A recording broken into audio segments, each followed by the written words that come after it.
Ibu Yuli, boleh kami persilahkan Ibu. Mangga Ibu. Baik, terima Ibu kasih Yuli. Pak Irsad atas Ya, kesempatannya untuk berbagi praktik baik kepada Bapak Ibu guru hebat semuanya di sini. ya. Ibu, sebelumnya sehat Bu? Saya sapa dulu Ibu. Sehat, Oke, Alhamdulillah, Kak oke, Irsad. siap Ibu. Ibu selamat berbagi ya. Mudah-mudahan dapat menebar manfaat buat rekan-rekan guru hebat semuanya. Amin, amin. Silakan Ibu. Terima kasih Pak Irsad ya. Apa kabarnya Bapak Ibu hari ini semuanya? Alhamdulillah, luar biasa. Allahu Akbar, itu biasanya jawabannya ya. Izinkan saya membacakan pantun dulu ya. Memetik apel merah nan ranum, matang benar merah buahnya. Saya ucapkan Assalamualaikum, salam sejahtera buat kita semuanya. Perkenalkan, nama saya Yuli Astuti Wahyuning Tias. Saya bertugas di TK Islam Teratai Putih Global di Kota Bekasi. Pada kesempatan ini, saya ingin berbagi praktik baik tentang kegiatan yang sudah saya lakukan di sekolah saya, yaitu membangun kemampuan fondasi melalui kegiatan bermain yang menyenangkan dan merancang asesmen awal untuk kesiapan bersekolah.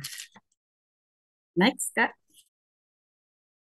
Ya, kemampuan fondasi ini ya ada enam ya, ada enam kemampuan fondasi. Ini merupakan kemampuan yang perlu dipenuhi. Ini saya ambil di Undang-Undang Nomor 32 Tahun 2024, yaitu yang pertama, anak didik dapat melewati masa transisi PAUD ke SD awal dengan lebih baik, bahwa dengan eh, terpenuhinya enam kemampuan fondasi ini, anak-anak dapat melewati masa transisi PAUD-nya ke SD dengan hati gembira. Yang kedua yaitu memiliki kesiapan bersekolah, memiliki kesiapan mental dan juga kemandirian ketika memasuki jenjang ke SD. Yang ketiga, memiliki bekal untuk menjadi pembelajar sepanjang hayat dan dapat menjalani kehidupan yang lebih baik. Jadi di sini maksudnya adalah bahwa anak-anak yang sudah mempunyai enam kemampuan fondasi ini akan muncul eh, motivasi dalam dirinya bahwa belajar itu sangat mereka perlukan, bahwa mereka membutuhkan belajar untuk masa depannya gitu. Dan eh, enam kemampuan fondasi ini sangat berkaitan erat dengan standar tingkat pencapaian perkembangan anak. Kalau di PAUD itu ada enam aspek perkembangan, yaitu yang pertama nilai agama moral, yang kedua sosial emosional, yang ketiga kognitif, yang keempat bahasa, yang kelima motorik, dan juga yang keenam adalah seni. Next, Kak. Nah, kita masuk ke enam kemampuan fondasi yang sudah saya laksanakan di sekolahan, yaitu yang pertama, mengenal nilai agama dan budi pekerti. Ini dibangun melalui kegiatan mengenal nama Tuhannya, serta simbol keagamaan, serta perkembangan kognitifnya. Kegiatan yang biasa saya pembiasaan kepada anak-anak yaitu dengan mengenal nama Tuhannya, siapa yang menciptakan kita dan seluruh makhluk hidup di dunia ini. Karena saya ini mengajar di PAUD, jadi anak-anak kegiatannya biasanya pembelajarannya dengan cara bernyanyi. Kalau dengan cara bernyanyi, anak-anak akan lebih mudah untuk memahaminya gitu. Misalnya dengan cara mengenalkan Tuhannya, saya biasanya memberikan lagu ini. Siapakah Tuhanmu? Apa agamamu? Siapakah nabimu? Apa kitabmu? Biasanya anak-anak terus nanti akan menjawabnya, Tuhanku adalah Allah, agamaku Islam, nabiku Nabi Muhammad, Al-Quran kitabku. Nah, seperti itu berarti anak-anak kita ajarkan untuk mengenali Tuhannya, mengenali apa kitabnya, apa nabinya, kayak gitu dengan cara bernyanyi. Ataupun juga dengan pembiasaan, dengan mengenalkan adab. Misalnya adab berdoa sebelum kita mulai kegiatan belajar, biasanya anak-anak akan melaksanakan kegiatan berdoa. Nah, ini juga bisa dengan melakukan lagu gitu. Jadi pembiasaan ini biar anak-anak paham gimana sih ada berdoa itu. Misalnya dengan lagu tanganku ada dua, jarinya ada 10. Bila aku berdoa, ku angkat keduanya. Ini mengajarkan anak-anak bahwa kalau kita mau berdoa itu kita angkat kedua tangannya dan kita bisa berdoa dengan tertib kayak gitu. Next, Kak. Kemudian yang kedua yaitu kematangan emosi yang cukup untuk berkegiatan di lingkungan belajar. Ini dibangun melalui sosial emosional, nilai agama dan budi pekerti, serta nilai-nilai Pancasila. Kegiatannya yaitu karena di sekolah saya itu menggunakan model pembelajaran sentra, ini biasanya eh, kami lakukan ketika di pijakan awal. Di pijakan awal, di kegiatan circle, itu sebelum mulai kegiatan, itu anak-anak saya ajak untuk melaksanakan kesepakatan kelas. Kesepakatan kelas ini mereka lakukan sendiri dengan kesadarannya, misalnya gitu kan, teman-teman, kita akan bermain di sentra balok nih, gitu kan. Apa ya yang harus kita lakukan supaya kegiatan bermain balok kita ini aman? Saya memberikan pertanyaan pemantik seperti itu, dan anak-anak pasti nanti akan menjawab dengan idenya mereka sendiri. Misalnya, Bu, berarti saya akan berjalan aman, misalnya mengambil barang secukupnya ya Bu, dan sebagainya. Ini adalah kesepakatan yang mereka sepakati sendiri, bukan dari saya gitu kan, tapi memang muncul dari anak-anak sendiri. Kemudian misalnya menunggu permainan, giliran permainan ketika bermain di luar gitu kan, misalnya pas istirahat bermain pelosotan, berarti kita harus ngantri kayak gitu. Terus misalnya meminjamkan krayon ketika kegiatan belajar mengajar. Yang ketiga yaitu keterampilan sosial dan bahasa yang memadai untuk berinteraksi sehat dengan teman sebaya dan individu lainnya. Ini dibangun melalui nilai agama, budi pekerti, sosial emosional, dan juga kognitif. Kegiatannya sama seperti tadi, kalau di awal, pijakan awal, berarti kalau ini pijakan akhir. Pijakan akhir ketika anak-anak sudah selesai bermain sentra, itu biasanya kegiatan recalling, apa pengalaman bermainnya hari ini, gitu kan. Jadi ketika ada teman yang sedang melakukan recalling tentang pengalaman belajarnya, itu yang lain dibiasakan untuk mau mendengarkan temannya ketika berbicara. Dan juga ketika mau giliran selanjutnya gitu, berarti anak-anak harus angkat tangan. Baru dia, saya Bu, habis ini berarti nanti Ibu Guru akan menyebut siapa yang akan mendapatkan giliran berikutnya. Gitu. Next, Kak. Kemudian yang keempat yaitu pemaknaan terhadap belajar yang positif. Ini dibangun melalui perkembangan kognitif.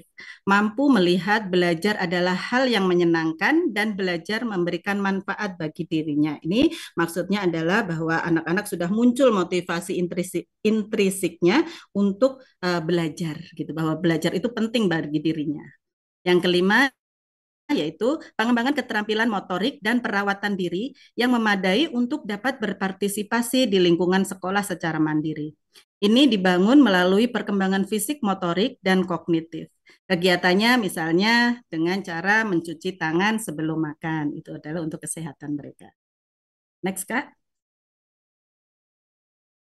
Kemudian yang keenam yaitu kematangan kognitif yang cukup untuk melakukan kegiatan belajar seperti dasar-dasar literasi, numerasi, serta pemahaman dasar mengenai cara hidup bekerja. Ini dibangun melalui perkembangan kognitif, bahasa, nilai agama, dan juga budi pekerti.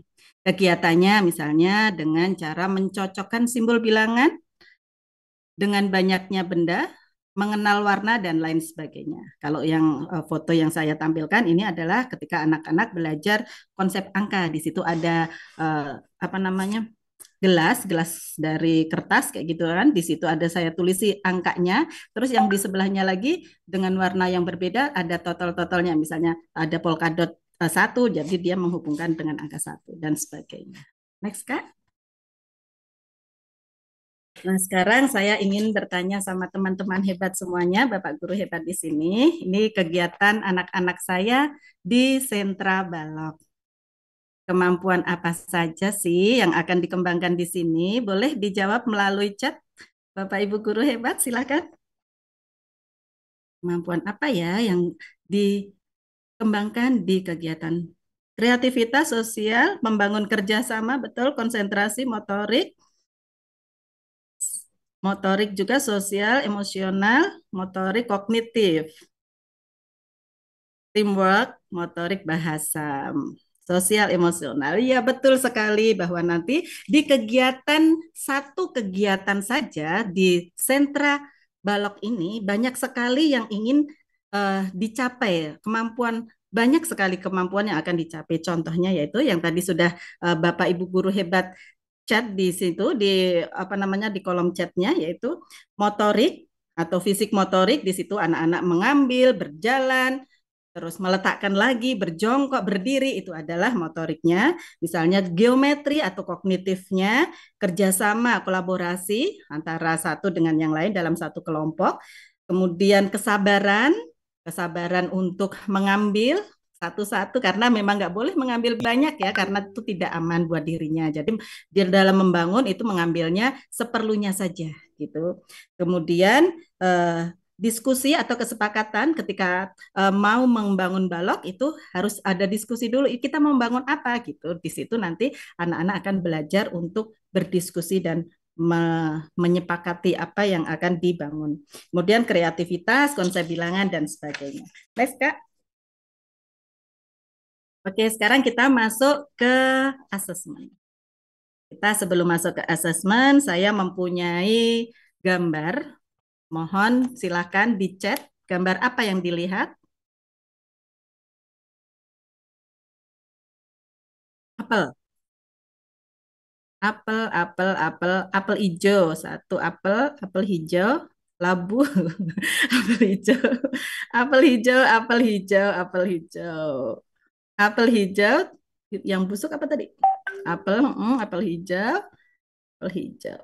Oke, sekumpulan apel hijau dan yang hitam. Satu segar, satu yang enggak segar. Oke, ada yang busuk. Baik, teman-teman semuanya, Bapak Ibu guru hebat, bahwa eh, di dalam filosofi yang ada di gambar ini adalah semua buah yang ada di gambar tersebut akan memberikan manfaatnya. Buah yang segar, yang tadi berwarna hijau, itu kaya vitamin, menyehatkan tubuh kita, dan memberikan banyak manfaat untuk tubuh. Sedangkan buah yang busuk itu juga akan memberikan manfaat karena dia bisa menjadi pupuk agar tanaman apel bisa bertumbuh dengan subur dan sehat sehingga akan menghasilkan buah-buahan yang berkualitas. Jadi pembelajaran yang bisa kita petik adalah bahwa anak itu unik, masing-masing individu mempunyai potensi yang berbeda, bahwa pendidik ini fokus melihat keunggulan atau potensi yang dimiliki anak sehingga anak memiliki rasa percaya diri dan bangga akan potensi yang dimilikinya. Sehingga di masa yang akan datang anak akan menjadi sukses di bidangnya masing-masing. Next, Kak. Oh iya Ibu, ini selanjutnya kita akan ke materi selanjutnya nih, Oh, sesuai iya. dari Baik. arahan Tim Terima Manajer. kasih, Kak Oke Ibu. Ibu, ini sedikit nih, ini ada pertanyaan sepertinya langsung ke Ibu nih. Dari, mohon maaf ya kalau saya salah nih, ada dari Ibu Muslikan, TK Ainsia, AB Pura, Kota Jayapura, Papua. Aduh, terima kasih. Salam dari Jawa Barat ya, dari kami nih untuk rakyat, untuk rekan-rekan kami di Papua. Nah, pertanyaan gini Bu, sedikit ya satu saya nih. Apakah masa MPLS 2 minggu di PAUD atau TK itu sekaligus kita melakukan asesmen diagnostik atau bagaimana nih? Singkat saja Bu, 1 menit saja sebelum Ya, kita baik. nanti ini Terima kasih. bridging ke buat ini. Di dalam di PAUD ya terutama ya karena ini saya Tuh. pendidik PAUD gitu kan. Di masa MPLS yang 2 minggu itu, eh, ketika tiga hari pertama itu tidak usah ada asesmen, tidak usah ada apa namanya asesmen diagnosis dulu, tapi buat anak itu merasa nyaman dulu di sekolahan. Hmm. Jadi buat mereka itu merasa senang, kenal dengan temannya, kenal dengan ibu gurunya, senang ke sekolah, sangat antusias untuk ke sekolah, itu saja yang harus dikuatkan.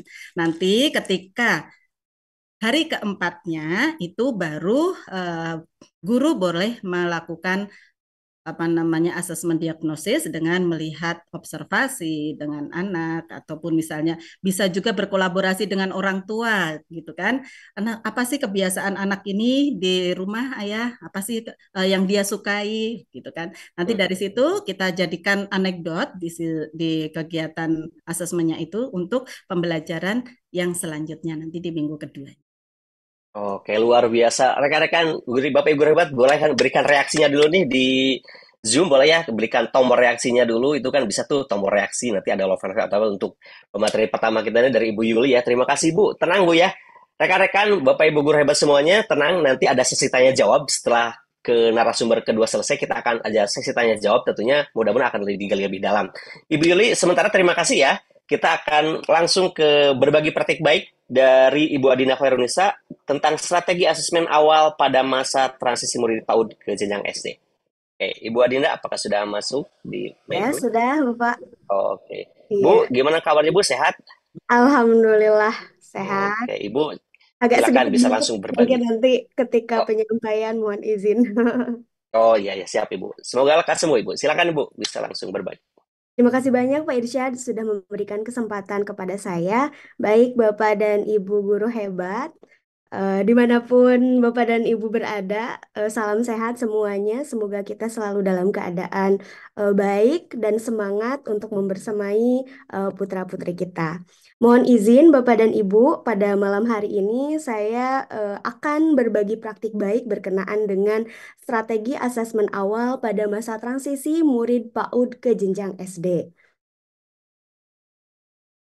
Nah, sebetulnya hal ini diawali dengan adanya tiga perubahan pada gerakan transisi PAUD ke SD.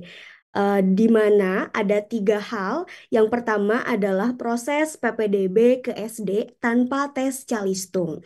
Alhamdulillah untuk di Kota Bandung sendiri sudah dari zaman kapan gitu ya, sudah bertahun-tahun itu pada saat siswa PAUD masuk ke SD itu tidak lagi ada tes calistung, melainkan mereka itu bisa mendaftarkan secara mandiri atau kolektif dari sekolah PAUD melalui website resmi PPDB Disdik atau Dinas Pendidikan Kota Bandung.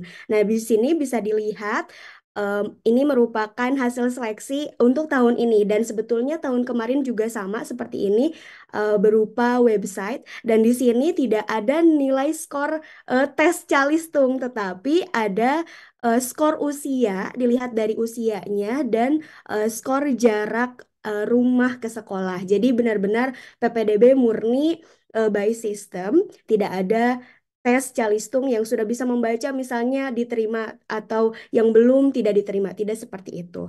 Kemudian yang kedua, MPLS sudah dilakukan 2 minggu, di mana minggu yang pertama itu adalah proses pengenalan eh, siswa terhadap sekolah. Jadi bagaimana siswa itu mengenal lingkungan sekolahnya, bagaimana mereka enjoy berada di sekolah dasar yang memang merupakan lingkungan baru untuk mereka. Kemudian di minggu yang kedua ini berkenaan dengan asesmen yang dilakukan oleh guru, merupakan asesmen awal kemampuan fondasi anaknya. Dan perubahan yang ketiga adalah pembelajaran bermakna untuk menguatkan kemampuan fondasi anak di fase A yang pada hal ini tidak hanya di kelas 1, tapi juga di kelas 2. Ini adalah dokumentasi pada saat kami melakukan MPLS selama 2 minggu. Next, Kak. Nah, di sini strategi yang sudah kami lakukan dalam rangka bergerak bersama mensukseskan transisi PAUD ke SD ada beberapa hal. Yang pertama tentunya kami sebagai guru SD, karena saya backgroundnya adalah seorang guru SD, harus memahami terlebih dahulu 6 macam kemampuan fondasi anak usia dini. Nah, saya sendiri sempat berpikir atau memiliki asumsi bahwa usia dini itu sampai pada usia 0 sampai 6 tahun. Jadi mau tidak mau anak-anak masuk SD itu sudah selesai usia dininya, harus sudah siap dengan berbagai berbagai tujuan pembelajaran yang ada di SD seperti itu. Tetapi itu merupakan miskonsepsi Bapak dan Ibu. Ternyata usia dini itu 0 sampai 8 tahun, di mana di SD itu sampai kelas 2. Nah, setelah memahami 6 pondasi ini, kami bergerak merancang modul MPLS berdasarkan panduan MPLS yang disusun di Dinas Pendidikan Kota Bandung. Nah, di sini ada tampilannya. Mungkin nanti Bapak dan Ibu ketika dapat materi bisa diklik linknya, itu bisa dilihat panduan apa saja, kegiatan apa saja dari hari pertama sampai dengan hari ke-10 untuk yang 5 hari kerja seperti itu. Nah, dalam merancang modul ada 2 hal yang kami lakukan. Yang pertama adalah mengumpulkan referensi kegiatan belajar yang dilakukan di PAUD. Karena ini merupakan transisi PAUD ke SD, jadi kami berpikir, oh berarti kita harus banyak mencari referensi bagaimana sih guru-guru PAUD, guru-guru TK itu apa mengadakan proses pembelajaran gitu. Jadi apakah kan tadi ya apa PAUD itu menyenangkan, lucu, menggemaskan dan lain sebagainya. Nah, kita berusaha untuk memberikan pembelajaran yang mengesankan, yang memang tidak jauh dari pembelajaran yang selama ini mereka rasakan, murid-murid rasakan di PAUD seperti itu. Nah, hal yang kedua ketika merancang modul itu kami mengategorikan kegiatan berdasarkan 6 kemampuan pondasi anak. Jadi ketika kami sudah memiliki list kegiatan-kegiatan yang bisa dilakukan di masa transisi, kami menganalisis mana nih yang termasuk pada kemampuan pondasi, misalnya untuk kematangan emosi, mana kemampuan untuk mengenal nilai agama dan budi pekerti, dan sampai 6 pondasi. Nah, hal yang selanjutnya yang kami lakukan adalah menyusun instrumen untuk asesmen awal kemampuan pondasi. Nah, kami sepakat untuk tahun kemarin itu menggunakan instrumen observasi. Sebetulnya untuk instrumen ini itu bisa bisa diserahkan langsung kepada guru kelas 1, mau berupa instrumen observasi atau misalnya wawancara kepada anaknya, itu dipersilahkan. Tetapi kami sepakat untuk memudahkan di awal penerapan instrumen asesmen awal ini kami menggunakan teknik observasi. Kemudian yang keempat yaitu menyusun laporan sederhana sebagai panduan pembelajaran selama proses belajar di kelas 1. Kenapa sampai di kelas 1? Karena di kelas 2 pun nanti akan ada asesmen awal lagi. Asesmen awal di kelas 2 yang nantinya digunakan untuk penguatan pembelajaran selama 1 tahun di kelas 2. Next, Kak. Nah, Bapak dan Ibu, ini adalah sekedar contoh yang mana merupakan panduan bagaimana contoh instrumen observasi kemampuan awal yang kami gunakan. Tadi saya sebutkan bahwa eh, instrumen yang digunakan adalah instrumen observasi. Nah, dari panduan MPLS hari kedua, di mana kegiatannya bertujuan untuk mengenal diri sendiri dan warga sekolah, dan em, kegiatannya berkumpul di lapang, berkenalan dengan semua warga di sekolah, kemudian menggunakan lagu, yel-yel, jurnal foto, dan sebagainya gitu ya. Nah, ini instrumen yang kami gunakan. Yang pertama, kemampuan fondasi yang kami amati ini pemaknaan terhadap belajar yang positif, kematangan emosi yang cukup untuk berkegiatan di lingkungan belajar, dengan kriteria yang diamatinya sudah kami rinci, yakni murid mampu melihat belajar sebagai pengalaman yang menyenangkan. Mungkin dilihat dari anak-anaknya bahagia ketika melakukan apa berkenalan atau mungkin masih ada yang pemalu-pemalu seperti itu. Kemudian kematangan emosinya kriterianya dengan murid mempunyai kesadaran bahwa dirinya adalah bagian dari komunitas sekolah dengan mengikuti seluruh rangkaian kegiatan MPLS hari kedua. Apakah semuanya mengikuti dengan baik sampai akhir atau ada yang nangis mau pulang misalnya seperti itu. Dan kami cukup melihat, mengobservasi secara langsung dan menceklis apakah Ananda A misalnya sudah terlihat kemampuan pondasi tersebut atau belum terlihat. Nah, karena pada setiap MPLS ini mengikuti kegiatan yang berbeda-beda, maka media yang digunakannya tuh variatif setiap harinya dan kemampuan pondasinya pun akan berbeda-beda gitu. Next, Kak.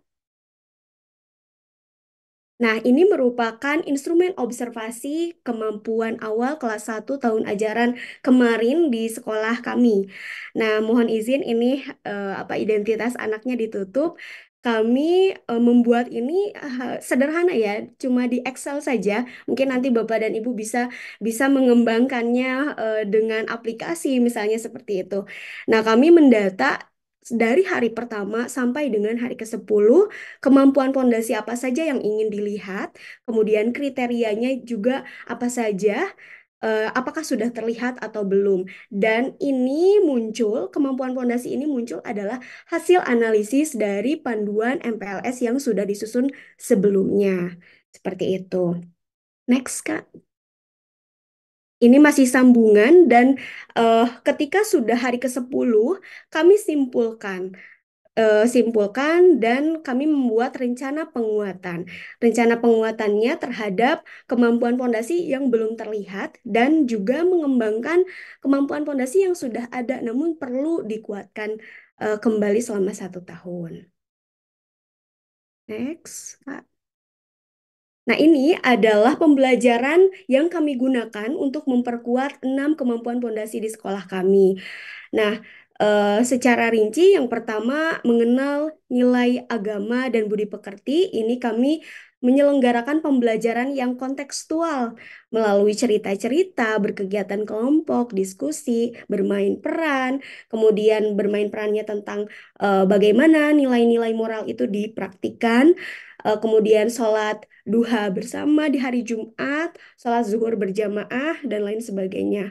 Kemudian yang kedua, berkenaan dengan keterampilan sosial dan bahasa untuk berinteraksi. Di sini ada kegiatan berkelompok, diskusi sederhana, aktivitas mendongeng. Kemudian kematangan emosi untuk berkegiatan di lingkungan belajar dengan memberikan latihan gitu ya, regulasi emosi, modeling, bagaimana guru bersikap, bagaimana memberikan tugas dengan tantangan yang bertahap tentunya. Kemudian kematangan kognitif untuk melakukan kegiatan belajar dengan pembelajaran berbasis proyek. Ternyata anak-anak kelas 1 pun ketika dihadapkan untuk belajar yang berbasis proyek itu mereka sangat suka, sangat antusias. Di sini bisa dilihat Bapak dan Ibu ada di gambar terakhir. Di gambar terakhir itu merupakan proyek-proyek yang dilakukan oleh anak-anak di kelas 1 seperti itu. Kemudian pembelajarannya juga terdiferensiasi karena tadi kemampuan awal fondasi setiap anak itu berbeda-beda, maka pembelajarannya pun diarahkan untuk bisa memfasilitasi perbedaan tersebut. Dan tentunya menggunakan alat bantu visual yang interaktif. Kemudian kegiatan motorik dan perawatan dirinya seperti adanya aktivitas fisik harian di dalam atau di luar kelas, seperti bermain bola, berlari, kegiatan seni, dan kerajinan. Dan latihan keterampilan perawatan diri dengan mencuci tangan, menyikat gigi, merapikan peralatan belajar. Karena banyak ya anak kelas 1 yang masih suka ketinggalan, penghapusnya hilang. Bahkan mungkin anak kelas 3, kelas 4 pun banyak yang seperti itu ya Bapak dan Ibu. Kemudian yang terakhir adalah pemaknaan terhadap belajar yang positif dengan mengondisikan lingkungan kelas yang nyaman, mendesain ruang kelas yang menyenangkan, dan dekorasi yang menarik senantiasa memberikan penguatan positif baik verbal maupun nonverbal ya Bapak dan Ibu, membangun hubungan positif, menerapkan pembelajaran yang relevan dan menarik. Mungkin itu saja yang dapat saya sampaikan, Pak Irsyad.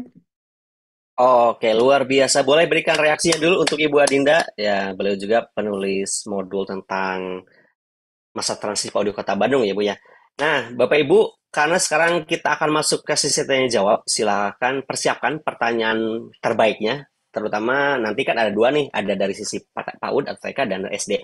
Sebelumnya kita akan mencoba melihat dulu ada dari Slido nih. Mohon maaf Bapak Ibu ya, nanti pertanyaan ini akan kami tampilkan di Slido. Kemudian kami juga akan menyisir dari pertanyaan yang muncul di Zoom ataupun YouTube. Selanjutnya bagi yang bisa bergabung di Zoom nanti bisa open mic. Boleh kita akan lihat dulu di pertanyaan kali ini karena kita saya tanya jawab. Jangan lupa Bapak Ibu ya, fokus ke materi kali ini tentang transisi PAUD SD. Nah, pertama dulu nih, anonim ya. Berarti saya bacakan dulu, apakah dalam masa transisi ini dalam MPLS boleh mengadakan suatu permainan tetapi dengan merujuk ke Calistung?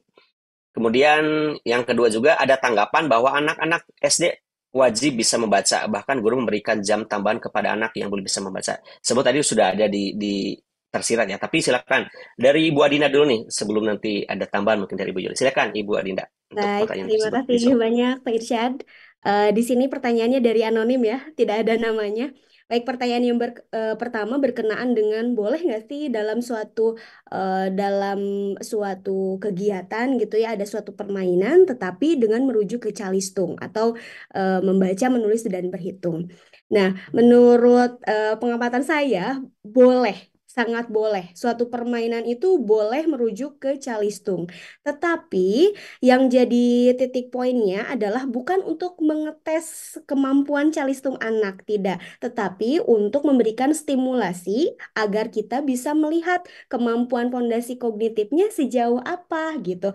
Apakah sudah menunjukkan mengenal fonetik misalnya atau mengenal pengetahuan latar. Ingat bahwa literasi atau tidak hanya tentang tentang membaca suku kata ya, tetapi pemaknaan dalam suatu kata juga itu sangat penting. Jadi jawabannya untuk yang pertama, boleh nggak suatu permainan dengan merujuk ke Calistung? Boleh, tetapi di situ kita mengobservasi, bukan untuk menilai menilai apa ya, maksudnya sampai ini ada judgement gitu ya ke anak ini nggak bisa baca nih atau kayak gimana, jangan sampai seperti itu, tetapi fokusnya pada memberikan stimulasi untuk anak. Sama halnya kita memberikan permainan menggambar secara berkelompok. Kita memberikan stimulasi bagaimana sih kemampuan fondasi dalam segi bersosial misalnya, atau dalam segi kemampuan komunikasi melalui permainan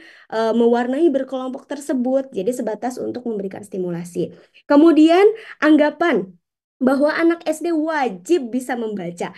Nah, dengan gerakan transisi PAUD ini justru kita ingin sekali sedikit demi sedikit atau langsung aja gitu ya kita potong bahwa anggapan tersebut sangat tidak tepat. Jadi anak yang bisa membaca, anak yang belum bisa membaca, anak yang PAUD, anak yang tidak PAUD itu benar-benar harus kita layani dengan pembelajaran yang disesuaikan dengan kebutuhan siswa seperti itu.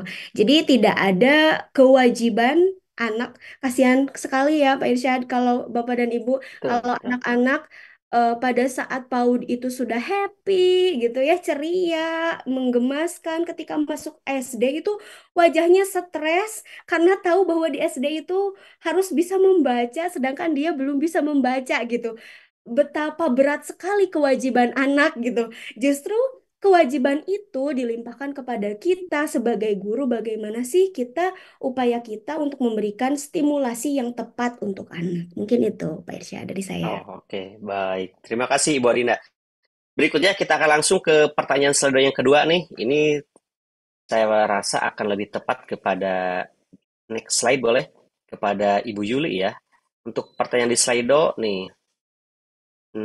Nah, dari Pak Muhammad Sidik ya. Ibu Yuli sudah masuk ya, sudah aman ya? Oke, sudah ada. Apa yang harus dilakukan? Apa yang harus kita lakukan ketika peserta didik baru kita ternyata belum pernah mendapatkan bimbingan atau tidak mengenyam pendidikan sekolah pada TK gitu. Ini juga hubungan juga ke Bu Adina ya. Kemudian yang kedua nih, bagaimana kita melakukan asesmen kepada siswa yang bukan berasal dari PAUD. Nih, apa kita samakan asesmen yang berasal dari PAUD? Saya minta dari Ibu Yuli dulu untuk menjawab dua pertanyaan nih dari sudut pandang Ibu nih sebagai praktisi di TK. Silakan Ibu. Terima kasih Pak Irsad. Jadi yang mohon izin untuk menjawab pertanyaan dari Pak Sidik ya, apa yang harus kita lakukan ketika peserta didik baru ternyata belum pernah mendapatkan bimbingan atau tidak mengenyam pendidikan sekolah PAUD ataupun TK. Sebenarnya pada saat sekarang ini pendidikan PAUD itu sudah menjadi apa ya, pendidikan yang wajib gitu ya. Jadi ketika anak mau masuk ke SD itu sebaiknya gitu ya. Sebenarnya ini sudah masuk ke undang-undang ya bahwa apa namanya PAUD itu sudah masuk ke apa namanya itu loh yang wajib belajar gitu, sudah masuk ke wajib belajar anak gitu. Jadi tapi ketika prakteknya ketika anak usianya sudah 7 tahun mau daftar ke SD itu kan pasti diterima ya Kak ya, nggak diterima karena itu memang sudah usianya usia sekolah dasar. Nah, jadi sebagai guru gitu atau sebagai sekolah itu mungkin bisa meminta apa namanya kolaborasi dari orang tua, minta informasi dari orang tua tentang perkembangan anaknya gitu loh Kak. Jadi untuk sebagai asesmen awal bisa merujuk ke dari keterangan dari orang tua. Jadi guru nanti observasi ke orang tua dan juga observasi langsung ke anaknya. Itu bisa dijadikan sebagai asesmen awal kita ketika mau memberikan pembelajaran berikutnya terhadap anak tersebut. Kemudian Oke. dari Silakan Bu. Bu Suryani, itu bagaimana kita melakukan asesmen kepada siswa yang bukan berasal dari PAUD, apa kita samakan asesmen yang berasal dari PAUD? Nah, kalau ini mungkin dari Bu Adinda ya, karena ini asesmen yang ada di SD gitu. Kalau di Boleh. PAUD memang 6 kebutuhan fondasinya itu dengan cara menilainya adalah sudah muncul dan belum muncul kayak gitu. Silakan. Oke, terima kasih Bu Li. Ibu Adina sedikit ada tambahan boleh untuk melengkapi? Boleh Pak Isyad. Ya betul sekali ya Bu Yoli. Sebetulnya ketika kami menyusun instrumen observasi tersebut, kami mengadopsi dari PAUD gitu ya. Sudah terlihat atau belum terlihat dan juga tidak begitu apa ya, tidak begitu menyulitkan guru pada saat melakukan observasi. Karena kalau kita menggunakan rubrik itu boro-boro gitu ya. Aduh, satu anak ini skornya 4, 3, 2, 1. Jadi pusing Betul. juga gitu ya. Yang mana nantinya observasinya malah justru formalitas gitu dan kita tidak mau melakukan hal itu. Nah, untuk melakukan asesmen kepada siswa yang bukan berasal dari PAUD, apa kita samakan asesmennya? Disamakan semuanya karena kita ingin mengetahui nih meskipun misalnya belum PAUD tapi ternyata kematangan emosinya bagus karena di rumahnya banyak keluarga saling menghargai, berinteraksinya bagus gitu kan, bisa jadi seperti itu. Jadi untuk asesmennya kami samakan, tidak dibedakan mana ini yang PAUD, mana ini yang lulusan PAUD, misalkan mana ini yang tidak PAUD. Tidak dibedakan, sama semuanya menggunakan asesmennya. Tetapi mungkin hasilnya akan berbeda tergantung dari perilaku yang dimunculkan oleh anak pada saat diberikan stimulasi. Mungkin itu, Pak Irsyad. Oke, terima kasih Ibu Adina. Oke, berikan reaksinya Bapak Ibu Guru Ibu untuk Ibu Yuli dan Bu Adinda nih yang sudah betul-betul memberikan insight kepada kita ya. Oke, berikutnya boleh Kak di next slide nih ada pertanyaan, masih ada pertanyaan kah? Kita akan cek terlebih dahulu. Nah, dari anonim juga. Ini malu-malu seperti ini. Oke, nggak apa-apa ya. Masa transisi untuk memenuhi kesiapan peserta didik dalam pembelajaran awal. Ya. Apakah bisa nih berkolaborasi dengan orang tua dan guru kelas atau fase di atasnya?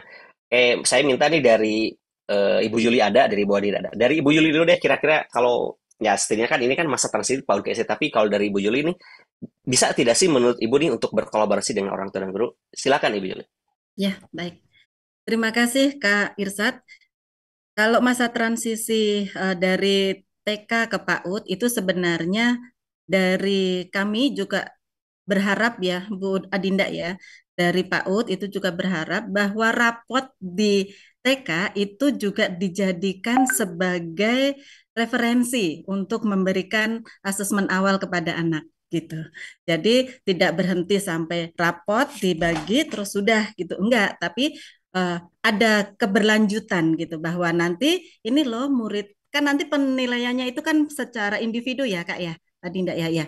Berarti nanti di setiap anak itu kan berbeda-beda gitu kemampuannya, pencapaiannya berbeda-beda itu bisa dilihat dari raport di PAUD gitu. Dan ini juga Oke. bisa berkolaborasi dengan orang tua gitu kan. Tadi kan berkolaborasi dengan guru di PAUD. Nah, Mhm. kolaborasi dengan orang tua dengan cara mengobservasi ya orang tua, misalnya dengan ngobrol dengan orang tua, bagaimana sih, apa sih pembiasaannya di rumah? Oh, ternyata anak saya itu sudah bisa loh toilet trainingnya gitu, misalnya seperti itu untuk Hmm. kemandirian. Baik. Begitu Pak. Baik. Siap. Dari Ibu Adinda bagaimana? Ini lebih ke SD-nya nih kira-kira bagaimana Bu Adinda? Silakan. Terima kasih Pak Irsyad. Berkenaan dengan kolaborasi, ini sangat penting ya. Justru kolaborasi ini adalah hal yang memang dibutuhkan gitu pada saat masa transisi PAUD ke SD. Jelas untuk orang tua kita membutuhkan rapot yang rapot dari PAUD yang memang pada saat itu dipegang oleh orang tua gitu ya. Kemudian kita juga bisa melakukan wawancara, betul tadi kata Ibu Bu Yuli, wawancara dengan orang tuanya bagaimana sih kemampuan pondasi 6 kemampuan pondasi yang dilihat di rumah gitu ya, itu benar-benar bisa dikolaborasikan. Adapun pada saat kegiatan masa transisi kita juga mengundang orang tua dalam 1 minggu pertama itu untuk bisa bekerja sama, mengenal dengan anak-anaknya gitu ya, mengenal lingkungan sekolah dasar. Jadi tidak ada lagi nanti orang tua yang menunggu anaknya sampai 1 bulan gitu ya.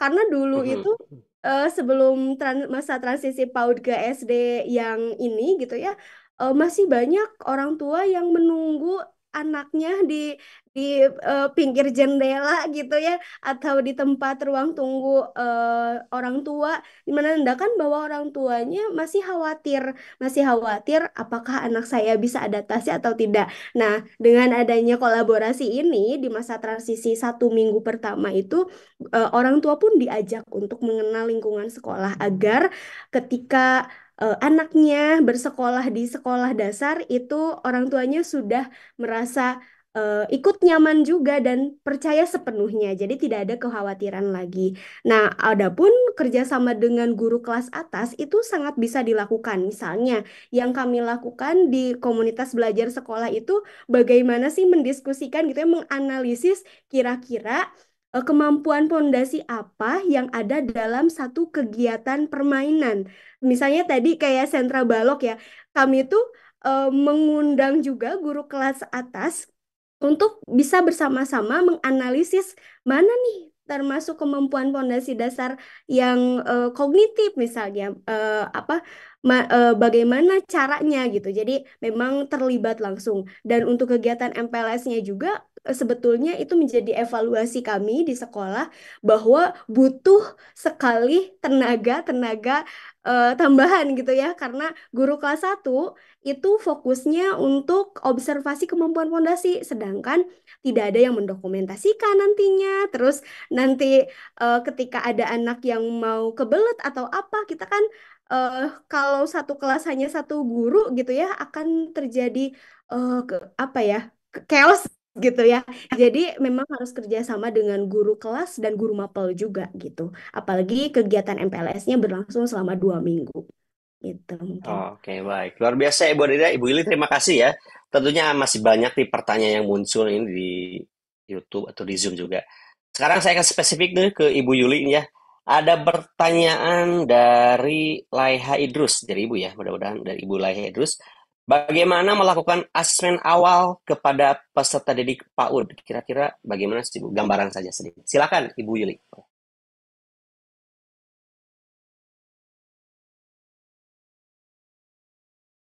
Baik, terima kasih Kak Irsat. Itu sebenarnya tadi di paparan saya itu baru mau masuk ke asesmen gitu ya. Mhm, Sebenarnya mhm. nanti Kak Irsad juga akan membagikan gitu ya Kak ya, akan membagikan materi dari saya itu sudah saya beri contohnya untuk instrumen asesmen awal di PAUD gitu kan.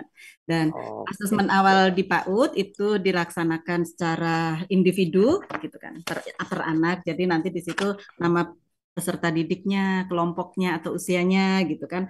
Terus di situ juga ada elemen pencapaian pembelajaran misalnya dari nilai agama dan budi pekerti, dari jati diri gitu kan. Terus aspek kemampuan fase kondisinya misalnya apa yang mau diambil, misalnya mengenal nilai agama dan budi pekerti kayak gitu kan. Terus contoh perilakunya seperti apa kayak gitu. Di situ misalnya ada mengenal konsep Tuhan yang Maha Esa dan mengetahui kegiatan ibadah sesuai dengan agama dan kepercayaannya. Jadi nanti rancangan kegiatannya juga ada di situ Kak, di instrumen Mhm, mhm. penilaiannya itu nanti insya Allah ada di apa namanya di Akan materi yang saya dibagikan ya contohnya. nantikan ya insya Allah Oke, nanti siap sambil Bu Yuli. dilihat insya Allah paham. Oke, terima kasih Bu Yuli. Sama-sama. Sekarang supaya tidak penasaran, terima kasih. Kami akan berikan waktunya kepada yang sudah hadir di Zoom ini sebagai bentuk apresiasi kami. Caranya boleh raise hand dulu. Kami akan melihat yang paling teratas nih, yang raise hand ada. Boleh, apakah ada yang raise hand? Boleh. Atau boleh open mic, siapa yang mau bertanya terlebih dahulu? Silakan. Oke, ada dari Ibu Muslikan TK Aisyah Abepura, Jayapura. Oh, boleh Ibu, silakan Ibu. Boleh open kamera juga. Silakan Ibu. Tes Ibu saya Dini Pak, nanti ya. Oh, maaf, maaf tuh kan. Mohon maaf sekali.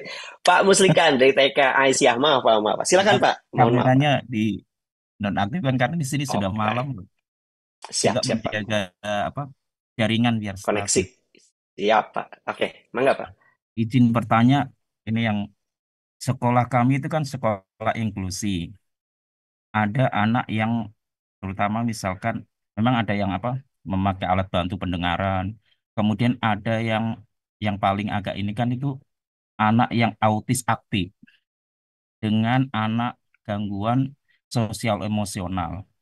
Nah, ketika masa MPLS ini, apakah kita gabung dengan MPLS yang dengan anak-anak yang lain, atau kita membuat masa atau waktu tersendiri MPLS untuk khusus anak yang misalkan yang autis aktif ini kan juga Sometimes I need to pernah memang di paraphrase. sekolah kita It's itu easy to make your kalau work ketemu clearer anak and more autis concise. aktif dengan anak Distill your gangguan ideas. apa Just short eh, sosial emosional itu nggak akan akur, itu pasti saling pukul, saling ini biasanya begitu. Nah, mungkin ada solusi dari para pemateri. Terima kasih.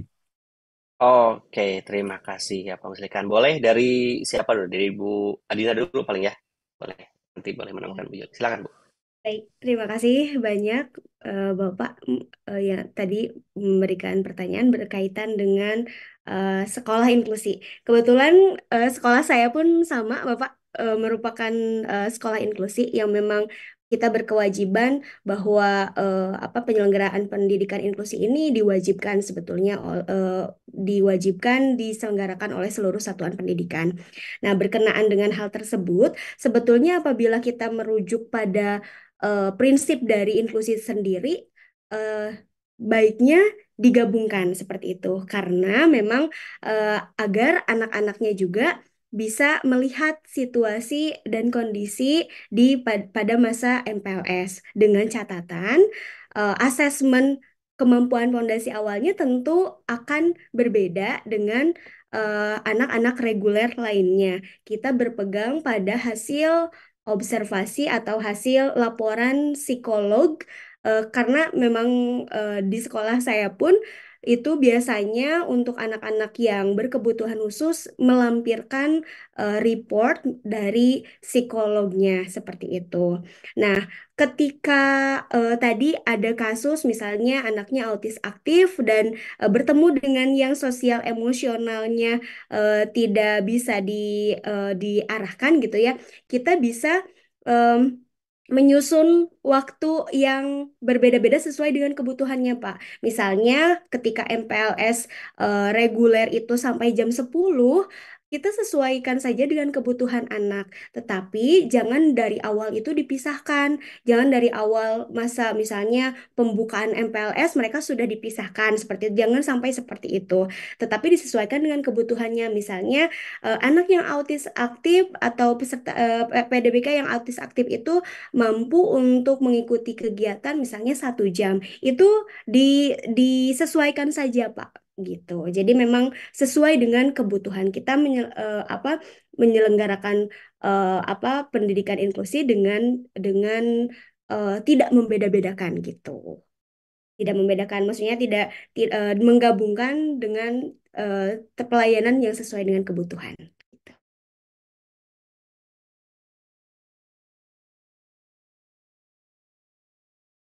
Masih di mute Bapak, mohon maaf. Oke, terima kasih Pak Musikan. Jadi ada hubungannya dengan konsep diferensiasi dan pembelajaran ya, tidak harus membedakan bagaimana tapi tetap disatukan. Oke, berikutnya kali spesifik di SD, saya akan coba nih, mudah-mudahan ada. Jadi Bapak Ibu, ada yang dari jenjang TK dan SD. Sekarang saya akan berikan kepada tadi Ibu Titi Nurgantini. Boleh. Silakan Ibu. Boleh, open mic. Ya, Bismillahirrahmanirrahim. Assalamualaikum warahmatullahi wabarakatuh. Assalamualaikum warahmatullahi wabarakatuh. Terima kasih kesempatannya Pak Dedan. Mau bertanya kepada Ibu Dinda. Ibu Dinda, kebetulan sekolah saya kan full day. Nah, tadi dilihat itu waktunya kan 2 minggu ya. Nah, apakah 2 minggu ini menurut Ibu sebaiknya memang 2 minggu atau bisa divariasikan? Kemudian, apakah baiknya itu dari sampai jam 10 atau bisa nggak ya kalau sampai jam 12? Itu aja sih, Pak. Oke, singkat, padat, dan jelas Ibu ya. Terima kasih Ibu. Oke. Aturan Ibu. Sami-sami. Silakan berarti langsung dulu. Bu Adinda boleh langsung. Langsung ditanggapi ya. Terima kasih banyak Ya. Ibu atas pertanyaannya. Sebetulnya kebijakan 2 minggu ini berlaku untuk sekolah-sekolah negeri yang memang atau sekolah swasta yang memang tidak full day seperti itu ya. Karena jika dilihat lagi waktu untuk TK itu kan tidak sampai jam 1 atau jam 12 ya Bu Yuli ya. Mungkin sampai sekitar jam 10 atau 11 gitu ya Bu. Kalau saya sampai siang Kak, sampai sholat Sampai zuhur siang. berjamaah. Iya sampai duhur ya. Berarti kan ada perbedaan waktu TK atau PAUD yang ada di kita gitu ya. Nah, ketika ada perbedaan tersebut, sebetulnya memang kebijakannya 2 minggu ya Kak, 2 minggu MPLS, tetapi mungkin bisa dikreasikan dengan kebutuhan di sekolah kakak, misalnya di sekolah ibu gitu ya. Misalnya kemampuan ketika mengobservasi kemampuan awal peserta didik misalnya di dalam satu kegiatan gitu. Misalkan di jam 10 sampai jam 12, sisanya adalah kegiatan-kegiatan yang mengasihkan gitu ya. Misalnya kegiatan yang memang khas khas sekolah kakak itu bisa bisa bisa sekali gitu. Tetapi mungkin untuk MPLS sendiri baiknya sih tidak sampai full day ya, karena kan kita ingin si transisi itu smooth ya. Maksudnya kan tidak langsung hari pertama anak-anak langsung sampai jam 2 atau sampai jam 4. Biasanya anak-anak di TK misalnya paling paling siang sampai sholat duhur gitu ya. Takutnya nanti ada trauma tersendiri bagi anak. Aduh aku mah nggak mau SD lama banget gitu, ngantuk pengen tidur dan lain sebagainya. Atau mungkin bisa diisi dengan kegiatan tidur siang bersama seperti itu Kak. Makan siang bersama bisa dikreasikan seperti itu. Oke, terima kasih. Ibu Titin semoga terjawab sedikit ya. Terima kasih Ibu Titin atas pertanyaannya. Oke, sebelumnya saya akan coba bacakan di chat dulu nih. Kepada Ibu Yuli nih spesifiknya nih. Bagi rekan-rekan yang akan open mic, mohon tunggu dulu ya. Mudah-mudahan nanti masih ada waktu, tenang lah santai. Bu, begini nih Bu, katanya tadi kan terkait wajib belajar gitu ya, kira-kira dari Zeng apa sih? Jadi mungkin ada kekhawatiran nih dari Ibu Nani Muhardini. Bagaimana jika anak itu berada di daerah pinggiran yang tidak ada PAUD atau TK? Kira-kira bagaimana, Bu? Dari menurut Ibu nih, Bu Yuli, untuk pandangannya. Silakan, Bu. Terima kasih. Terima kasih Kak Irsat. Untuk daerah, kan tidak semua daerah itu ada TK ya Kak ya. Ada juga mungkin di suatu daerah yang tidak memungkinkan gitu. Ada PAUD di situ, ada taman kanak-kanak di situ. Mungkin orang tua Kak nanti yang menjadi kewajiban orang tua untuk mengembangkan eh, 6 kemampuan pondasinya tersebut gitu.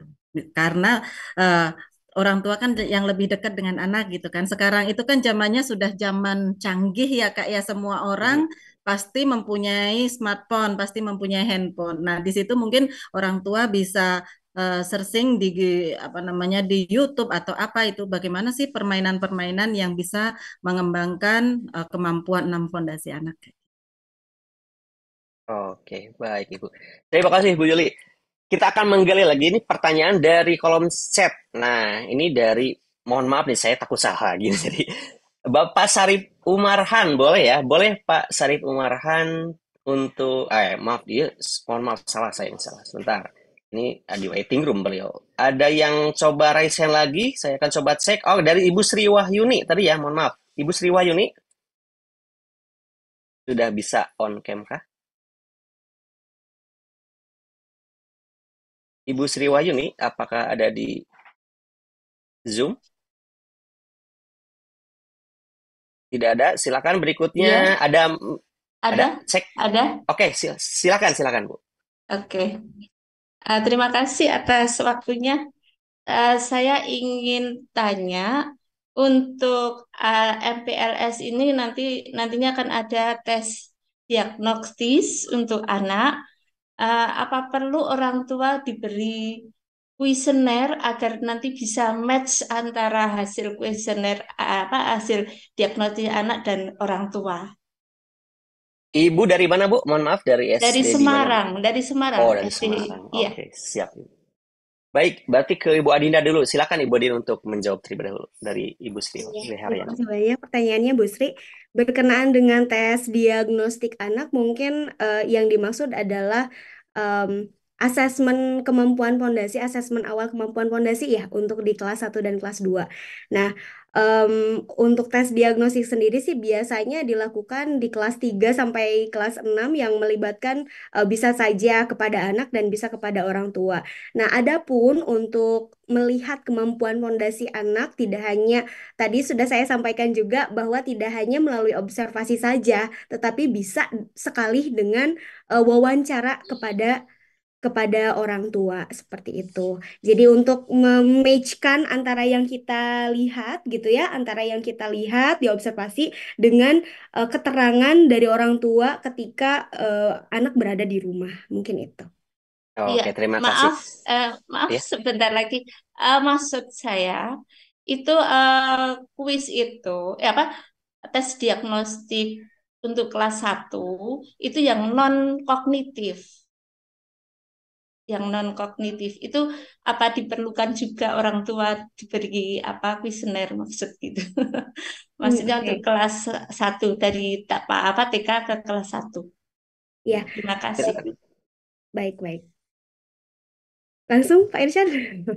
ya Langsung langsung saja Bu, silakan. Oke, Boleh. berkenaan dengan tes diagnostik non kognitif, sebetulnya bisa saja Bu, bisa saja dilakukan tidak hanya kepada anak, tetapi juga ke orang tua. Tetapi harus diingat kembali bahwa tes diagnostik non kognitif ini tidak bersifat tes menguji anak ya Bu ya, karena kan kita ada di masa transisi nih. Jangan sampai tes yang kita rancang ini malah membutuhkan kemampuan anak untuk memahami, membaca, misalnya membaca instrumen angket kita gitu. Meskipun misalnya jawabannya berupa icon, tapi pernyataannya berupa kalimat itu juga akan menyulitkan anak gitu. Jadi ya kalau bisa misalnya tes diagnosiknya itu berupa wawancara seperti itu. Dan boleh saja Oke. disamakan dengan orang tua. Mungkin itu.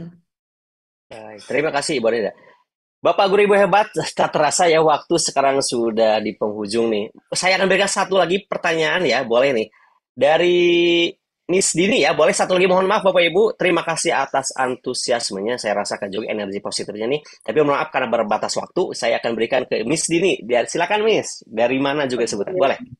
Oke, selamat malam semuanya. Saya dari Jakarta, Kelapa Gading, TK Mawar Saron. Oke, Saya mau siap. bertanya kepada Ibu Adinda, apakah diperbolehkan untuk menyarankan orang tua memasukkan anak kepada lembaga untuk memberikan pelajaran tambahan kepada anak-anak yang mempunyai kesulitan dalam membaca dan menulis dan juga berhitung, pelajaran tambahan. Sebenarnya Oke, diperbolehkan nggak sih? Kayak gitu. Mengingat baik. kita punya sekolah dengan tuntutan yang istilahnya ya yang sudah sedemikian tinggi, dan Iya. kita melihat ada beberapa anak yang mempunyai kesulitan dalam memenuhi tuntutan itu, kita boleh nggak menyarankan orang tua untuk memasukkan anak ke lembaga memberikan kepada mereka pelajaran tambahan. Terima kasih. Oke, siap, Miss Dini.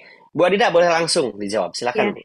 terima kasih Miss Dini. Sebetulnya itu juga apa ya, menjadi eh, apa kebingungan sebagai guru ya, karena memang sebagai guru kita ingin memberikan yang terbaik untuk anak bagaimanapun caranya seperti itu. Tetapi apabila dikaitkan dengan masa transisi PAUD ke SD, justru memberikan rekomendasi atau saran kepada orang tua untuk memasukkan anaknya ke lembaga khusus gitu ya, misalnya bimbel atau apa bimbingan belajar untuk membaca, sebetulnya itu eh, tidak disarankan menurut saya, karena kita di kelas di SD, karena ada gerakan bersama untuk menyukseskan transisi PAUD ke SD ini, justru memberikan peluang gitu ya, kita merangkul bagaimanapun kondisi anak, kita akan terima dengan memberikan pelayanan yang sesuai dengan kebutuhan. Jadi anak-anak yang di TK-nya belum bisa membaca itu tenang, tenang aja, karena di SD sumber belajarnya juga sudah mendukung dari pemerintah pusat, tidak hanya menggelontorkan kebijakan tanpa mendukung dengan apa sumber-sumber pembelajaran yang relevan. Karena di tahun-tahun sebelumnya itu, sebelum ada Kurmer ini, kita guru SD bingung. Satu sisi tidak boleh mengetes anak kemampuan calistung, tapi satu sisi bukunya itu mewajibkan anak untuk bisa membaca gitu. Nah, sekarang itu sudah adanya gerakan bersama ini, semuanya sudah relevan, sudah satu satu arah, satu tujuan gitu ya, satu satu kesinambungan. Jadi ibu guru TK, PAUD, orang tua tidak perlu khawatir ketika anak belum bisa membaca, menulis atau berhitung, dengan memberikan saran, memasukkan anak ke lembaga itu tidak perlu. Karena kami akan merangkul setiap perbedaan kemampuan fondasi anak. Mungkin itu. Oke, begitu. Saya minta dari Ibu Yuli, silakan Bu Yuli. Dari sisi guru TK dari Ibu nih. Bagaimana Bu? Silakan Bu. Sedikit Bu. Iya, sama dengan Bu Adinda gitu kan. Apalagi di TK ya Kak ya. Kak Irsat ya. Di TK itu pembelajaran literasi itu memang ada tahap-tahapannya kan. Yang pertama misalnya anak bercerita dulu gitu kan. Bercerita tentang pengalamannya dan sebagainya. Sampai nanti di tahap terakhir yaitu tentang keaksaraan. Itu bagi anak yang sudah mampu gitu kan. Jadi di TK itu untuk pembelajaran literasi itu misalnya mau mengenalkan huruf gitu kan, mau mengenalkan huruf, simbol-simbol huruf itu anak-anak diajarkan kalau di tempat saya ya karena kami menggunakan sentra berarti anak-anak bermainnya nanti di sentra persiapan. Di situ ada kartu huruf gitu kan, mencocokkan kartu huruf dengan huruf yang tertera di situ gitu. Terus nanti akhirnya setelah pokoknya dengan permainan lah gitu. Dengan permainan, dengan metode Montessori kayak gitu. Jadi Oke. diharapkan anak-anak ketika anak bermain literasi itu tetap kami mengedepankan rasa bahagia anak ketika bermain gitu. Ya, betul. Saya sepakat nih. Kata bahagia paling terakhir karena memang bahagia sudah di awal. Anak kalau sudah bahagia, dia bisa kreatif dan bisa melakukan apapun ya, Bu ya, seperti itu. Oke, ternyata masih bisa satu pertanyaan. Alhamdulillah nih tadi saya ada Ibu Rodotul Adawiyah dari SD mana mohon terpotong itu ya. Silakan Ibu Rodotul Adawiyah, boleh Bu. Satu lagi ya. Kita masih ada waktu nih. Silakan. Satu pertanyaan. Ibu Rodotul Adawiyah, tanya silakan. Mangga Bu. Assalamualaikum warahmatullahi wabarakatuh. Salam warahmatullahi wabarakatuh. Sebelumnya saya baru bergabung mungkin karena gangguan sinyal, Bapak. Saya ingin Ya, bertanya, silakan. kan kalau masuk SD ada peraturannya, umurnya kan ada, Bapak. Saya ingin bertanya ke Mhm. Ibu. Gini, jadi kalau misalnya anak itu walaupun umurnya belum sampai 6 tahun, tapi dia sudah di TK selama 3 tahun, gimana itu? Apakah boleh saya menerima dia masuk SD? Kalau dari surat edaran, saya pernah ada melihat dari PMM atau IG, lupa. Kalau itu harus rekomendasi dari guru psikolog. Jadi kalau namanya yang di kampung kan, kalau kami itu di kampung lah.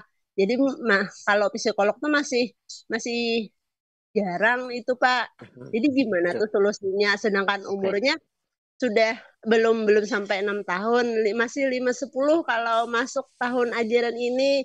Sedangkan dia sudah di TK selama 3 tahun. Mohon solusinya, Hmm. Bapak Ibu. Oke, Ibu dari mana, Bu? SDM Mandailing di mana, Bu? SDN 2 Mandingin, Kabupaten Hulu Sungai Tengah, Bapak. Oh, Sungai di Sungai Tengah. Oke. Karena ini ada hubungannya juga nanti dengan kebijakan daerah atau bagaimana ya ketersediaan sekolah. Iya. Oke, berarti dari Bu Adina dulu boleh, nanti boleh dilengkapi Bu Yuli. Silakan Bu Adina dulu. Ya, terima kasih banyak Ibu atas pertanyaannya. Betul sekali ya Pak Irsyad, karena ini termasuk ada kaitannya dengan kebijakan daerah masing-masing. Karena tadi yang seperti saya sampaikan untuk di Dinas Pendidikan Kota Bandung sendiri, memang usia itu di-rate ya Bu ya, di-rate itu misalnya dalam satu kecamatan, satu sekolah, misalnya satu sekolah saya itu membuka kuota kelas 1 4 kelas. Nah, di situ misalnya ada pendaftar yang memang lebih dari kuota, misalnya pendaftarnya sampai 200 anak nih. Nah, itu di rate-nya itu berdasarkan usia dan berdasarkan jarak zona seperti itu. Jadi, mana yang diterima itu yang usianya termasuk yang matang karena memang kebijakan daerahnya seperti itu. Jadi, untuk anak yang nanti saya juga belum tahu nih kebijakan dari daerah Ibu sendiri seperti apa. Tetapi kalau menurut saya, apabila dikaitkan dengan usia anak belum mencapai 6 tahun, masih 5 tahun gitu ya, dan ternyata TK-nya sudah 3 tahun, itu bukan menjadi alasan kita memaksa anak untuk masuk ke SD gitu. Karena em, apa ya, 3 tahun di TK itu bukan menjadi landasan gitu ya, menjadi landasan utama eh, bahwa anak itu sudah mampu. Nah, adanya rekomendasi dari psikolog tersebut yang sudah disebutkan Ibu tadi sebetulnya relate dengan anak berkebutuhan khusus. Anak berkebutuhan khusus itu bukan hanya yang memiliki hambatan, tetapi ketika anak itu memiliki kecerdasan luar biasa atau gifted. Nah, siapa tahu anak yang Ibu tadi sebutkan itu 5 tahun lebih, tetapi sudah matang secara keseluruhan 6 pondasinya gitu ya. Itu siapa tahu menjadi salah satu anak yang gifted ketika melampirkan surat keterangan itu berarti dia mampu seperti itu. Dan kembali lagi kepada kebijakan daerah Ibu. Jadi untuk lama sekolah di TK misalkan 3 tahun, 2 tahun itu bukan, menurut saya sih bukan menjadi landasan landasan utama ya. Tidak apa-apa anak-anak misalnya sampai 3 tahun, 4 tahun di TK, tapi kan bermain gitu kan di TK. Ya, mungkin itu saja yang bisa saya. Oke, terima kasih. Minta tambahan juga dari Ibu Yuli nih, karena ini bagian pertanyaan terakhir. Silakan Ibu Yuli. Ya, terima kasih Kak Irsat. Ya, Ibu. Ini unik sekali ya. Unik sekali ketika anak sudah 3 tahun di PAUD dan dia mungkin merasa bosan gitu kan. Mereka di PAUD lagi ke TK lagi kan kepengen ke SD. Kadang-kadang itu juga keinginannya Betul. bukan dari orang tua tapi dari anak kayak gitu. Ya, betul, Bu. Ya, kebetulan di tahun ini Kak Irsat, ini ada juga kejadian di sekolah saya. Kasus ini ada. Jadi anak tersebut kalau yang ini bukan karena apa-apa, tapi karena keinginan orang tuanya gitu. Sebenarnya anak tersebut masih di kelompok A. Dia usianya di bulan Juli ini di tahun 5 tahun 10 bulan. Itu kan 5 tahun 9 bulan. Itu belum masuk untuk bisa masuk ke kelompok ke jenjang SD gitu kan. Karena di SD itu minimal dengan aturan yang baru ini dari Kemendikbudristek bahwa untuk ke SD itu bisa 6 tahun gitu kan. Ini kan belum sampai 6 tahun. Nah, yang kami lakukan adalah sama seperti tadi Bu Rodiatul bilang, kami meminta orang tua tersebut untuk minta rekomendasi dari psikolog. Jadi ternyata Kak, di rekomendasi dari psikolog itu yang sudah saya terima itu di situ tuh nggak cuma dicantumkan kesiapan anak dan enggak, di situ ada rekomendasi juga. Ternyata anak ini tidak di angka 4 semua gitu kesiapannya. Di situ kan ada kognitif, ada kemandirian dan sebagainya gitu kan. Itu ada yang di angka 2, ada yang di angka 3. Artinya adalah bahwa anak ini rata-rata gitu, rata-rata.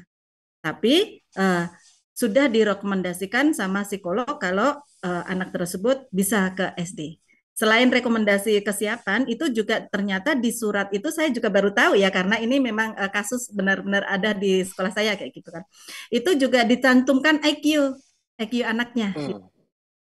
Jadi ternyata IQ-nya juga bukan termasuk yang super gitu kan ya. Jadi dia itu masuk di rata-rata, tapi direkomendasikan sama psikolognya dia sudah boleh ke SD karena ini sudah ada rekomendasi dari psikolog. Jadi kami tidak bisa menahan anak tersebut.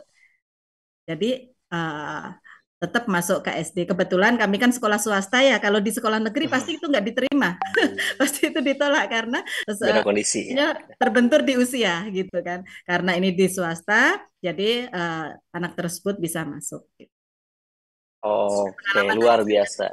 Itu Kak. Oke, siap. Terima kasih Ibu Yuli. Bapak Ibu hebat semuanya, boleh berikan aplaus dulu. Ini saya merasakan energi yang luar biasa nih melihat di screen ya, pertanyaan yang banyak juga, antusias Bapak Ibu. Tapi sayang, seribu sayang, waktu pun kita sudah di penghujung acara. Saya minta closing statement dari Ibu Yuli dulu deh, closing statement tentang kegiatan malam kali ini. Baik, terima kasih Kak Irsat. Dari saya closing statement-nya adalah bahwa kita harus sebagai guru, kita harus memahami bahwa dunia anak adalah dunia bermain. Usia PAUD itu usia dari 0 sampai 8 tahun, jadi anak mempunyai hak untuk bermain. Diharapkan bahwa harus ada persamaan persepsi antara pendidik PAUD dan pendidik di fase A dalam memenuhi kebutuhan bermain mereka agar proses transisi PAUD ke SD berjalan dengan baik dan anak dapat menjalani proses transisinya ini dengan rasa bahagia. Oke, luar biasa. Tetap ya, luar bahagia itu pada akhirnya tujuan utama, tapi di awal juga memang harus bahagia, guru anak. Luar biasa Bu, tepuk tangan Bu buat Ibu. Saya terbiasa luring, jadi tepuk tangannya gini ya, nggak apa-apa ya, kalau reaksi kan cuma tong icon. Oke, dari Bu Adinda, silakan closing statement Bu Adinda. Ya, closing statement dari saya, mari kita sukseskan gerakan transisi PAUD ke SD dengan menjadikan asesmen awal sebagai jembatan emas untuk menghubungkan PAUD dan SD. Dengan kerjasama dan semangat pantang menyerah, kita ciptakan transisi yang mulus dan bermakna bagi seluruh siswa tanpa membedakan satu sama lain, melainkan memfasilitasi perbedaan tersebut sehingga anak sukses melewati masa transisinya dan menjadi pembelajar sepanjang hayat. Luar biasa Bapak Ibu, berikan reaksinya, tepuk tangan juga. Pembelajar sepanjang hayat, dan kita itu manusia ya, dari ya sebelum kita meninggal ya, belajar itu berkelanjutan. Bapak Ibu, sampai pada akhirnya mohon maaf ya, tadi ada yang bertanya kapan absen, kapan nomor balik. Sekarang waktunya saya berikan link absen. Oke, kita cek dulu. Nah, Bapak Ibu silakan, boleh di-scan dulu nih, atau nanti dari kami akan, nah sudah ada ya, dari tim platform Mereka Mengajar sudah memberikan link persis di Zoom atau di YouTube. Silakan diisi daftar hadirnya, umpan balik, supaya nanti pada sertifikat di topik yang Bapak Ibu selesaikan itu muncul ya jamnya. Jadi silakan Bapak Ibu jangan sampai tertinggal untuk mengisi umpan balik dan daftar hadir. Tenang saja Bapak Ibu ya, daftar itu biasanya akan ada di akhir gitu ya. Kalau yang di awal itu salah membuka gitu. Jadi daftar aja di sini supaya memastikan Bapak Ibu bisa ikut semuanya dulu. Bapak Ibu, terima kasih atas kebersamaan malam kali ini. Luar biasa, animo yang sangat luar biasa. Tidak terasa kita sudah masuk ke pukul 8 kurang 5 menit ya. Tapi mudah-mudahan dengan waktu yang sedikit, kami berharap Bapak Ibu akan terus menggali informasi terkait transisi PAUD SD, baik materi di PAUD-nya bagaimana, di SD-nya bagaimana, dan silahkan manfaatkan sebaik-baiknya akun Belajar Ide dengan mengakses platform Merdeka Mengajar. Di situ banyak sekali topik-topik menarik tentunya. Bagaimana kita akan membahagiakan anak, karena betul ya secara filosofi selamat dan bahagia. Ki Hajar Dewantara itu sebenarnya beliau yang sangat betul-betul luar biasa ya. Jadikan anak selamat dan bahagia, selamat jiwanya, bahagia jelas gitu ya. Itu bagian yang tidak bisa kita pisahkan. Sekali lagi Bapak Ibu, sebelum kita tutup bersama, boleh kita akan foto bersama dulu nih, boleh diaktifkan kameranya dulu. Karena biar kalau tutup doang nanti Bapak Ibu kabur semuanya. Kita akan foto bersama dulu, nanti kita akan, waduh ada 24 nih. Siap ya Bapak Ibu ya, kita halaman pertama dulu, siap. 1, boleh diaktifkan kameranya itu, saya berikan waktu 10 detik, silakan aktifkan kameranya. Saya akan coba untuk mengambil tangkapan layarnya, nanti dari rekan tim PNM juga ada. Siap, 1, 2, 3. Oke, berikutnya 1, 2, 3. Selanjutnya 1, 2, 3. Layar berikutnya banyak sekali ya, mohon maaf kalau memang tidak semuanya. Bapak Ibu, sekaligus saya tetap ya on kamera, saya akan ambil screenshotnya. Bapak Ibu, sekarang kita akan berdoa dulu. Terima kasih atas kebersamaan kali ini. Atas kebersamaan mudah-mudahan ada ilmu bermanfaat, ada insight yang menarik yang bisa Bapak Ibu dapatkan kali ini. Kita tutup kegiatan malam ini dengan alhamdulillah bersama-sama, dan Bapak Ibu sesuai dengan agama dan keyakinan masing-masing. Mari kita tutup dengan doa yang sesuai ke pemahaman agama ya, keyakinan masing-masing. Alhamdulillahirabbil alamin. Sekali lagi Bapak Ibu, saya sebagai moderator merasa sangat luar biasa berada di tengah-tengah Bapak dan Ibu. Sampai sekarang stay tune 594 luar biasa. Terima kasih, apresiasi yang sangat luar biasa bagi kami gitu ya, tentunya membersih Bapak Ibu. Mohon maaf bila banyak salah kata dan kekurangan. Saya izin undur diri. Terima kasih. Luar biasa pemateri kita Ibu Adinda dan Ibu Yuli. Ibu Yuli praktisi jelas TK gitu ya. Dan Ibu Adinda juga di SD, betul-betul ini melengkapi dari SD-nya ada, dari PAUD-nya. Dari PAUD bagaimana, di SD-nya ada bagaimana, itu saling melengkapi. Terima kasih Ibu Yuli dan Ibu Adinda. Mudah-mudahan Ibu semuanya sehat selalu, dan kita semuanya diberikan kesehatan, diberikan rezeki yang lancar. Dan jangan lupa nantikan ya ini share pengalaman belajar hari ini ya. Tetap ya tagarnya hashtag kurikulum merdeka di PMM, lalu tag Instagram story di story ya, biar langsung bisa di tag tuh di @dit.kspsteknik. Bapak dan Ibu, saya akan tutup kegiatan malam ini dengan ucapan terima kasih. Mohon maaf bila banyak salah kata kekurangan. Sampai jumpa di lain kesempatan, dan jangan lupa nantikan webinar pelatihan yang tidak kalah menarik di webinar selanjutnya. Terima kasih. Wassalamualaikum warahmatullahi wabarakatuh. Waalaikumsalam.